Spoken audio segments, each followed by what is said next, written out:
29 April 2024 సోమవారం. ఈరోజు పూర్వాషాఢ నక్షత్రము. తారాబలాన్ని పరిశీలిస్తే అశ్విని మఖ మూల నక్షత్రాలకు సంపత్తార అవుతుంది కాబట్టి బాగుంది. భరణి పూర్వ బలుగుని పూర్వాషాఢ నక్షత్రాలకు బాగాలేదు. ఇది జన్మతార అవుతుంది కాబట్టి. కృత్తిగా ఉత్తర పలుగుని ఉత్తరాషాఢ నక్షత్రాలకు మిత్రతార అవుతుంది కాబట్టి పరమైతార అవుతుంది కాబట్టి బాగుంది. అలాగే రోహిణి హస్త శ్రవణ నక్షత్రాలకు మిత్రతార అవుతుంది కాబట్టి బాగుంటుంది. అలాగే ఆరుద్ర మృగశిర చిత్త ధరిష్ట నక్షత్రాలకు నైదున తార అవుతుంది కాబట్టి బాగుండదు. అలాగే ఆరుద్ర స్వాతి శతభిష నక్షత్రాలకు సాధన తార అవుతుంది కాబట్టి బాగుంటుంది.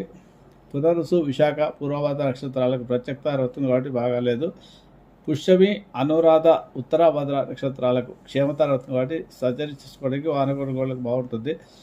ఆశ్లేష జ్యేష్ఠ రేవతి నక్షత్రాలకు విపత్తార కాబట్టి బాగాలేదు. ఇవి ఈరోజు తారాబలం ఉన్న నక్షత్రాలు. ఈరోజు చంద్రగ్రహణ సమయ స్తోత్రాన్ని కానీ మృత్యుంజయ మహాంతాన్ని జపం చేసుకోవడం